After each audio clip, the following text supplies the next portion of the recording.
Assalamualaikum warahmatullahi wabarakatuh. Bismillahirrahmanirrahim.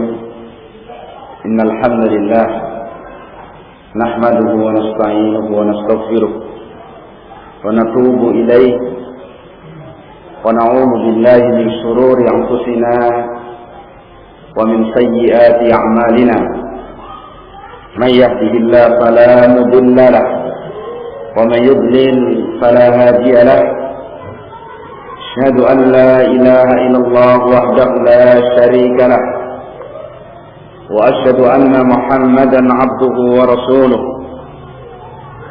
يا أيها الذين آمنوا اتقوا الله حق تقاته ولا تموتن إلا وأنتم مسلمون يا أيها الناس اتقوا ربكم الذي خلقكم من نفس واحدة وخلق منها زوجها وبث منهما رجالا كثيرا ونساء واتقوا الله الذي تساءلون به والأرحام إن الله كان عليكم رقيبا يا أيها الذين آمنوا اتقوا الله وقولوا قولا سديدا يصلح لكم أعمالكم ويغفر لكم ذنوبكم ومن يطع الله ورسوله فقد فاز فوزا عظيما.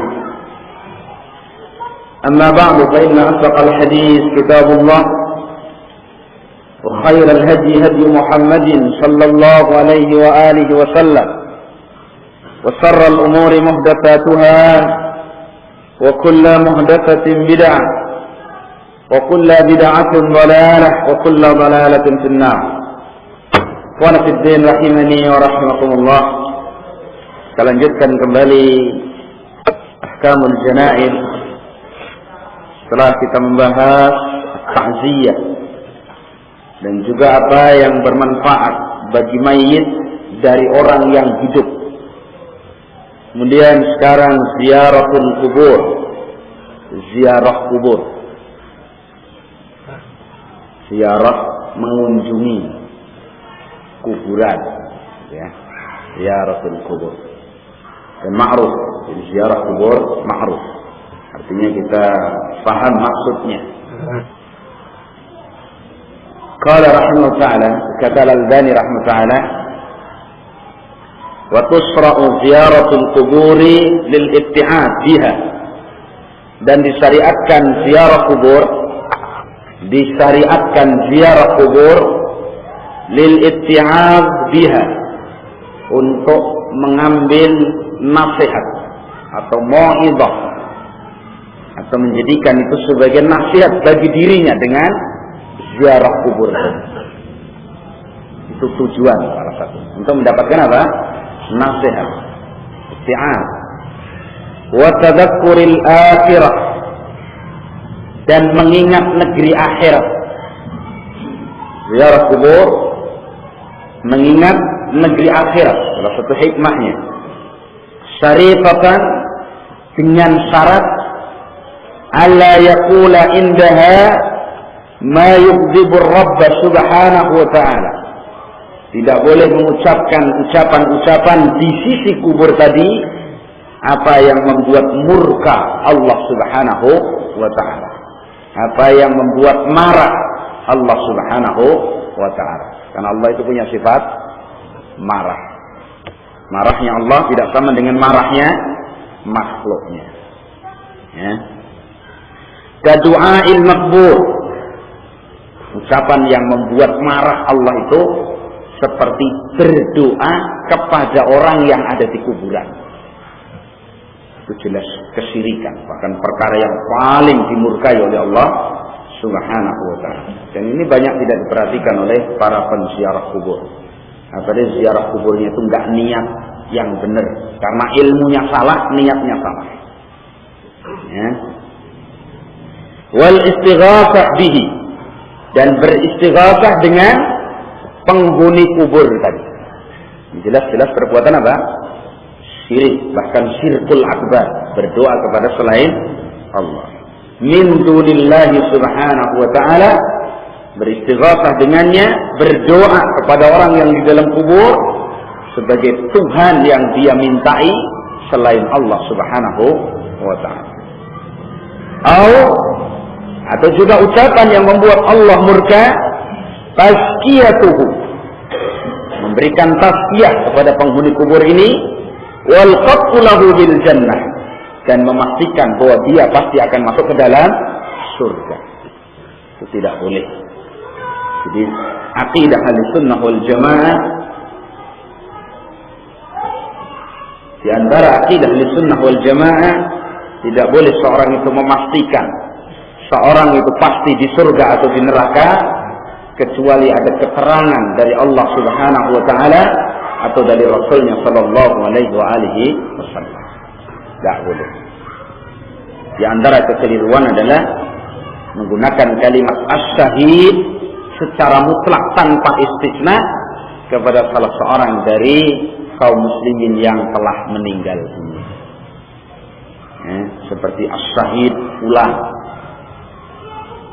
itu termasuk i'tiqad murji'ah kalau diambil secara maknanya. Karena yang tidak membolehkan istisna, bahkan tidak mengenal istisna, pengecualian dalam iman, itu adalah akidah apa? Murji'ah. Nah, kalau mengatakan saya beriman insya Allah, tidak boleh dalam murji'ah. Itu tandanya ragu dengan apa? Iman. Adapun Ahlussunnah itu termasuk perkara yang boleh. Cuman maknanya bukan meragukan keimanan kita. Tapi kita ini belum mengambil cabang-cabang keimanan secara keseluruhan. Kita nggak boleh ragu-ragu kalau kita ini beriman. Tapi ketika kita mengatakan saya beriman insya Allah, bukan berarti kita meragukan keimanan kita. Tapi karena banyaknya perangai-perangai iman yang mungkin belum bisa kita ambil secara keseluruhan, sehingga tidak menyatakan diri kita sempurna. Seperti yang juga perlu kita perhatikan berkaitan dengan hal ini, ketika kita mengatakan ana salafi atau ana ahlus sunnati wal jamaah, itu adalah azman, itu adalah azm kita, keinginan dan tekad kita, bukan rekomendasi terhadap diri kita. Jadi bukan kita memastikan bahwa kita ini pasti seperti tidak, tapi itu adalah manhaj yang akan kita ikuti sebagai tekad dan keinginan bulat kita berjalan di atas manhaj Rasulullah sallallahu alaihi wasallam. Karena Allah menyatakan, "Fala tuzakku anfusakum, huwa a'lamu biman ittaqa." Janganlah kalian merekomendasi, mentazkiyah diri kalian sendiri, karena Allah itu Maha tahu siapa di antara kalian yang bertakwa dari yang tidak bertakwa. Nah, wa nahwi dzalika, dan yang semisal itu. Jadi pokoknya perkara-perkara ucapan-ucapan yang diucapkan di sisi kubur yang membuat Allah Subhanahu wa taala marah dan murka, dijauh. Nah, kalau ziarah kubur seperti yang ada dari sini, ziarah ke makam Wali Songo, itu jelas-jelas akan membuat Allah marah. Karena minimal bertawasul dengan penghuni kubur. Maksimalnya Syirkul Akbar langsung memanggil, ya Syekh Fulan Abisni, ya Syekh Fulan tolonglah saya, begitu. Minta kepada selain Allah di sisi kubur. Dan itu perbuatan Syirkul Akbar. Nah, wa fihi ahadits, tentang disyariatkannya ziarah kubur itu ada beberapa hadis. Al-awwal, yang pertama, an Buraidah ibn al-Qusayb, dari sahabat Buraidah ibn al-Qusayb radhiyallahu anhu, qala Rasulullah sallallahu alaihi wa alihi wasallam, Rasulullah sallallahu alaihi wasallam bersabda, inni kuntu nahaitukum an ziyaratil qubur, sesungguhnya aku dahulu melarang kalian dari ziarah kubur. Ya, sebagian ulama memahami ini pada masa di Mekah, ketika masih dekatnya kaum muslimin dari masa kekufuran, dan pembahasan di Mekah itu pembahasan akidah. Ya, dilarang ziarah kubur, khawatir dengan itu tadi malah akan jadi sarana dan terperosok kepada perbuatan apa? Syirik. Ya, sekarang itu harus dilarang ziarah-ziarah yang bid'ah. Syekhul Islam sudah membantah ziarah-ziarah yang bid'ah. khususnya ke makam Rasulullah SAW, beliau terangkan dalam kitabnya Ar-Rad 'alal Ahna'i, membantah al-Ahna'i. Ahna'i itu ahli bidah, sufiyah, itulah. Itu yang sangat benci dengan Syekhul Islam Taimiyah. Itu modelnya bahasa ahli bidah begitu. Begitu diterangkan ini ziarah yang bid'ah, yang syirkiyah, kemudian membalik kalimat dengan mujmal dan global. Ibnu Taimiyah melarang ziarah kubur. Nah, itu kurang ajarnya ahli bidah. Ya toh? Dilarang yang bid'ah, dimutlakan. Ibnu Taimiyah melarang ziarah kubur. Sekarang kalau dia dilarang kebid'ahannya, katakanlah tahlil untuk orang kematian, dilarang apa mereka bilang? Dai sikulan itu melarang zikir kepada Allah. Kalau yasinan malam Jumat diingkari, dikirimkan pahalanya kepada si mayit, apa jawab mereka? Oh, dai ahli sunnah sikulan itu yang mengatakan ahli sunnah melarang baca Quran. Itu memang warisan dari dulu ya begitu Pak. Dan itu bersabar. Ya. Nah, kata Rasulullah SAW, sesungguhnya aku dahulu melarang kalian dari ziarah al-qubur, fazuruha, maka sekarang ziarahlah, berziarahlah, ziarah kubur. Fa innaha, perhatikan ini tujuannya. Fa innaha, maka sesungguhnya ziarah kubur itu tudzakirukumul akhirah, akan mengingatkan kalian ke negeri akhirat. Kalau sekarang ziarah kubur itu minta warungnya laris. Berarti ingat akhirat apa ingat duitnya di sini? Ini enggak boleh. Bahkan nanti akan diterang dilarang ziarah semacam itu. Harus dicegah. Apabila hikmah dan tujuan ziarah kubur tidak termenuhi dan tidak diniatkan, tidak dilaksanakan, enggak boleh. Itu bukan ziarah yang disyariatkan oleh Rasulullah SAW. Kalau ziarah ini menuju kepada kesyirikan, justru kembali kepada awal. Karena dulu dilarangnya oleh Nabi sebagai sarana, dikhawatirkan saddu dzari'ah, membendung kemungkinan terjadinya apa? Kesyirikan. Nah, sekarang ini jelas-jelas akan melakukan kesyirikan. Harus dilarang. Maka kepada para dai, hendaklah menerangkan ke tengah-tengah umat ini perbedaan. Kalau dijelaskan perbedaan yang keras antara ziarah yang syar'i, ziarah yang dimaksud oleh Nabi SAW diperintahkan, maka sekarang ziarahlah, daripada ziarah-ziarah yang membuat Allah Subhanahu wa Ta'ala murka dan marah. Harus diterangkan. Jangan malah dipimpin. Nah, yang mimpin kan kiai-kiai yang tidak bertanggung jawab. Nah, bukti tidak tanggung jawabnya, umatnya diperosokkan kepada apa? Kesyirikan. Umat sudah percaya sama dia, malah dimasukkan ke lubang berkali-kali. Dengan alasan apa? Ziarah, mengenang, napaktilah sejarahnya orang-orang saleh. Ya kan? Padahal sejarah Wali Songo itu penuh dengan kesamaran. Kita meyakini adanya karena saking masyhurnya cerita itu.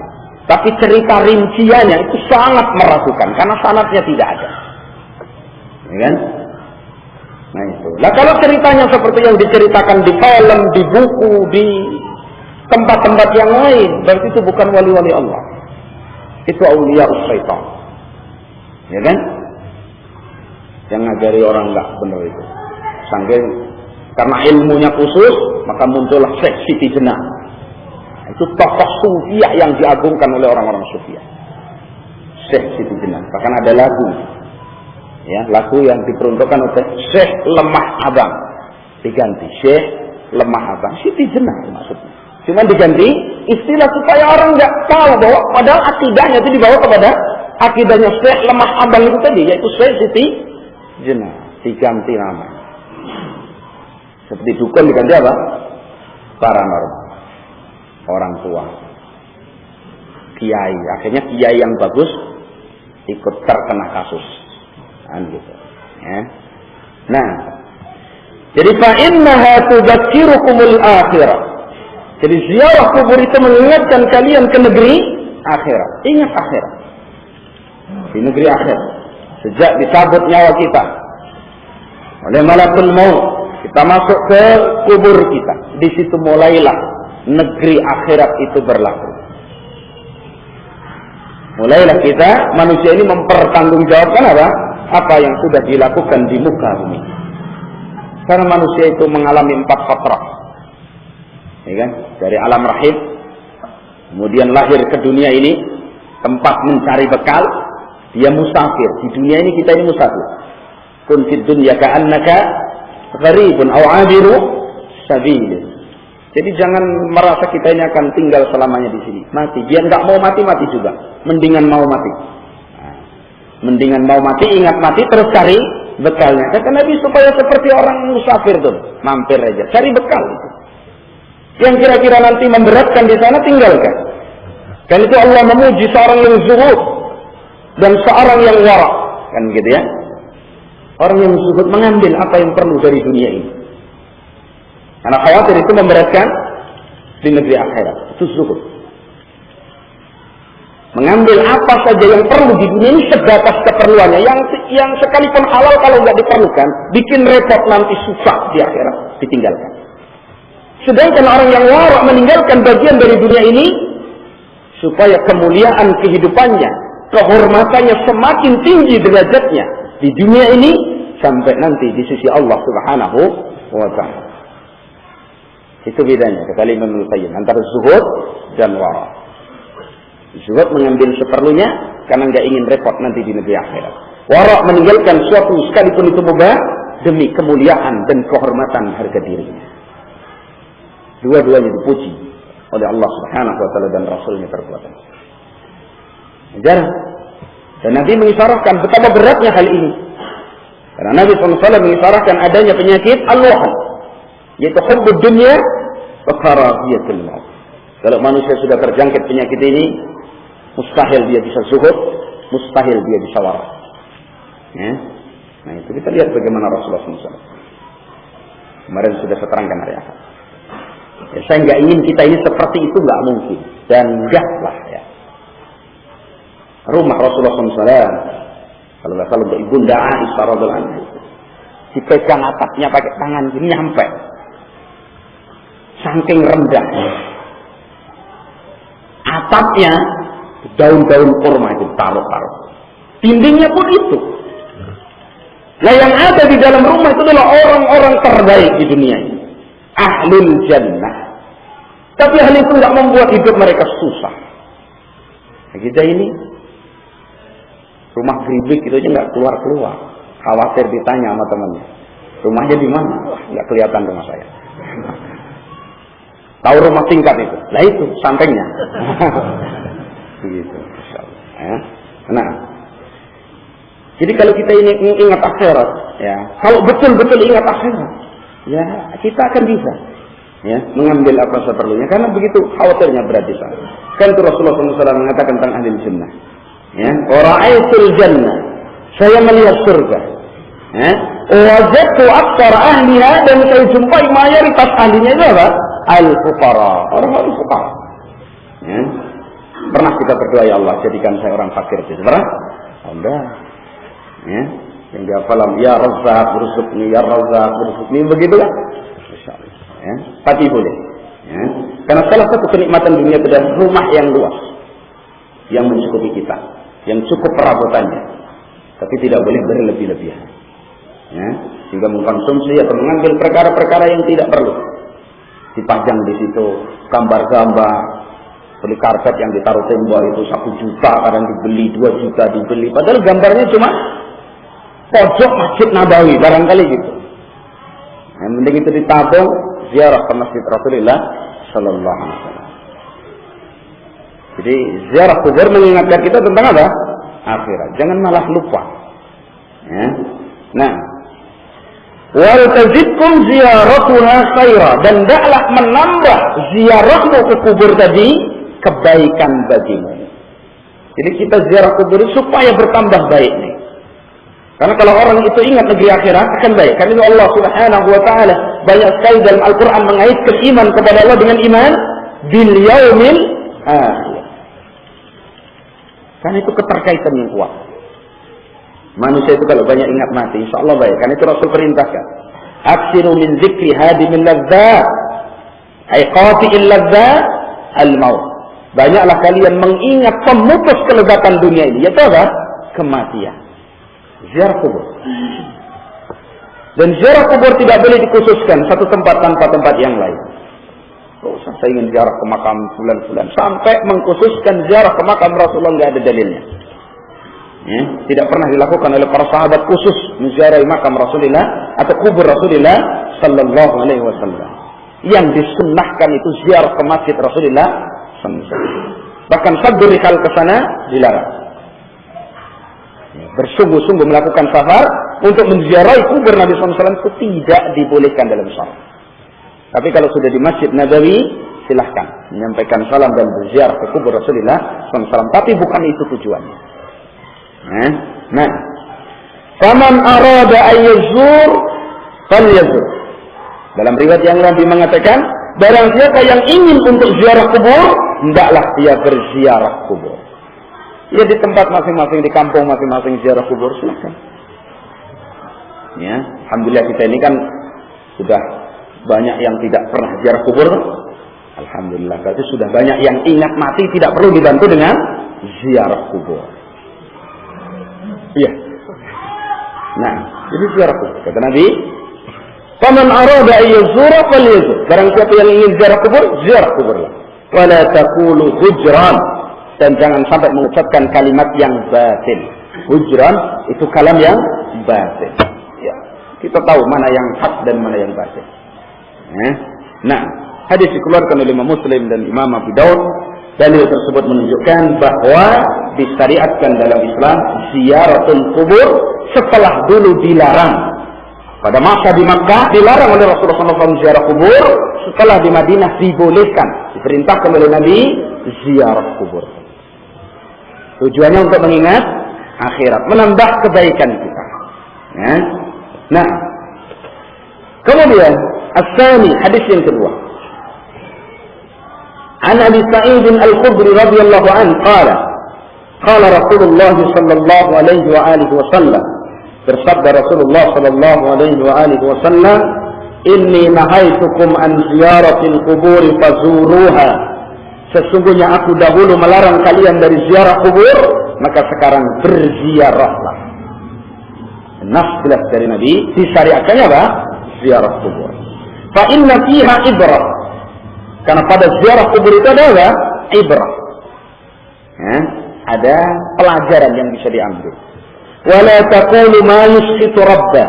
Dan janganlah kalian mengucapkan ketika ziarah kubur itu ucapan-ucapan yang membuat Allah Subhanahu wa taala itu marah. Jadi Allah itu bisa marah.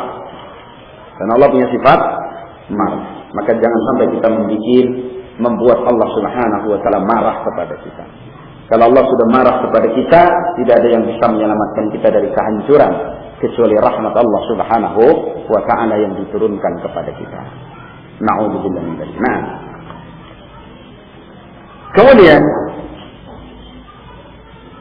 yang ketiga, dari Anas bin Malik radhiyallahu anhu qala Rasulullah sallallahu alaihi wa alihi wasallam, Rasulullah sallallahu alaihi wasallam bersabda, "Kuntu nahaitukum an ziyaratil qubur." Dulu aku melarang kalian dari ziarah kubur. Ala fazuruha. Ketahuilah, maka sekarang berziarahlah kalian. Fa innaha tarikul qalba. Karena ziarah kubur itu bisa melembutkan hati. Ya, bisa melembutkan hati. Dalam Islam itu disyariatkan melembutkan hati. Ima dengan membaca Al-Quran, berzikir kepada Allah, berziarah kubur, dan yang semisalnya, yang bisa membuat hati kita lembut. Tapi jangan pakai tariqah sufiyah.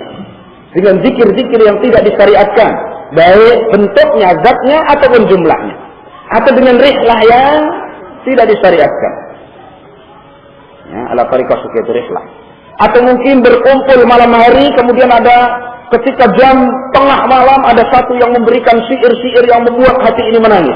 Itu cara-cara tariqah sufiyah. Kelompok apapun yang mengamalkan itu seperti Ikhwanul Muslimin, berarti itu adalah penerus tongkat estafetnya tariqah sufiyah. Sekalipun sudah pakai jas dan dasi, enggak boleh kita tertipu.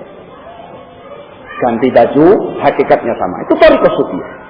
Karena itu kelompok yang paling banyak syariat ziarahnya, yaitu tadi yang saya sebutkan.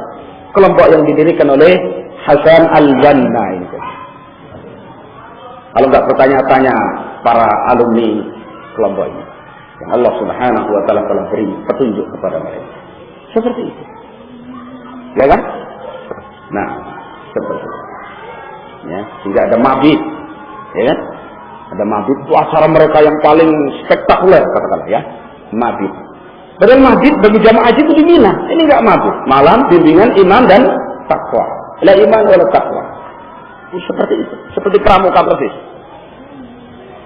Pramuka nanti kan renungan suci, habis api unggun, malam-malam nanti kemahnya dekat kuburan, terus kasihlah apa cerita-cerita, nangis semua, pulang, selesai. Hati sudah lembut. Itu thariqah sufiyah. Sama. Nah, Rasulullah SAW mengatakan, dulu saya melarang kalian dari ziarah kubur. Sekarang ziarahlah. Karena ziarah kubur itu bisa melembutkan hati orang itu. Kalau ingat mati, ingat akhirat, hatinya lembut.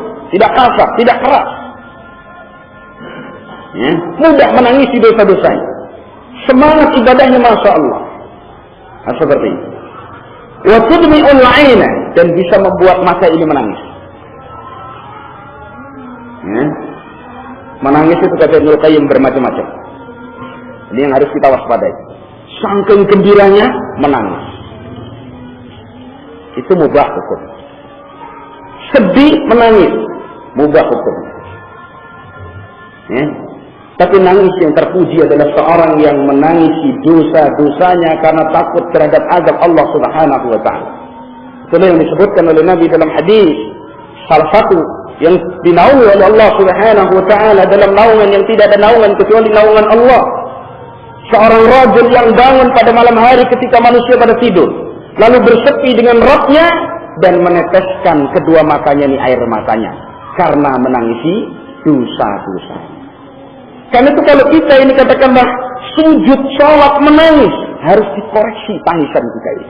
Barangkali tadi saya kena musibah, saking sulitnya musibah tadi saya sujud menangis. Itu karena sedih, bukan karena menangis ada dosa-dosa kita. Itu mubah, tidak terpuji di sisi Allah Subhanahu wa taala. Yang terpuji itu menangis apa? Dosa-dosa. Ini membuat pelakunya tidak tersentuh api neraka. Jadi beda-beda. Tidak setiap orang yang sholat nangis itu berarti khusyuk. Naam khusyuk dalam kesedihannya. Habis kematian anaknya dia sujud. Anak saya Masya Allah. Membayangkan anaknya nangis. Apa yang dia tangisi? Bukan dosa-dosa. Gitu ya? Jadi memang Islam mengajarkan kita jujurin supaya koreksi. Mana yang sebenarnya kita ini menangis karena dosa-dosa kita dan kesalahan kita, kekurangan kita dalam ibadah, atau menangis itu karena dorongan yang lain. Ya? Nah, wa tudzakirul akhirah, dan ziarah kubur bisa mengingatkan kita ke negeri akhirat. Wala taqulu hujran, tapi jangan mengucapkan kalam yang batil, itu syarat. Ziarah kubur boleh, tapi jangan obrolan yang batil, atau mungkin malah ngobrol tentang dunia dan kesenangannya dan seterusnya. Ini melupakan dari akhirat. Baik. Hadis keluarkan Imam Hakim dengan sanad yang hasan. Ya. Dan dalam bab tentang masalah ini dari Abu Hurairah radhiyallahu anhu nanti akan datang hadis tersebut. Yang jelas, dalil-dalil yang sudah dibacakan tadi menunjukkan dengan jelasnya bahwasanya Islam mensyariatkan ziarah kubur apabila terpenuhi apa? Syarat-syaratnya. Jadi tidak setiap orang yang berziarah kubur berarti dia mengamalkan sunnah Nabi, belum tentu. Bahkan bisa jadi malah melanggar sunnah Rasulullah sallallahu alaihi wasallam. Sebagaimana orang yang baca Quran belum tentu dia beribadah kepada Allah. Bahkan bisa jadi bermaksiat kepada Allah Subhanahu wa ta'ala. Karena Islam mengenal dua hal. Yang pertama adalah ikhlasun niyyah. Ikhlas, tidak beribadah kecuali hanya kepada Allah. Wasani shawabul amal. Benarnya apa? Amal kita ini. Seorang baca Quran, caranya benar, tapi niatnya tidak ikhlas. Bermaksiat kepada Allah SWT, berdosa. Karena memberikan ibadahnya kepada selain Allah. Seorang ikhlas karena Allah, tapi caranya tidak mengikuti sunnah. Dia berdosa, beresiko dengan azab Allah, dengan ancaman Rasulullah SAW. Kenapa? Karena dia memaksiati Rasulnya Sallallahu Alaihi Wasallam. Karena itu tidaklah dalam amal kita terkumpul dua hal. Kata Imam Ibnu Qayyim, apabila dua buah ini terkumpul, dua pohon ini terkumpul, pohon ikhlasnya niat, beliau ungkapkan dengan pohon, dan pohon benarnya amalin, digabungkan menjadi satu, akan membuahkan keridhaan Ar-Rahman subhanahu wa ta'ala. Yaitu apa? Ikhlasun niyah wa husnul mutaba'ah. Baiknya niat dan bagusnya dalam mengikuti Rasulullah sallallahu alaihi wa alihi wasallam.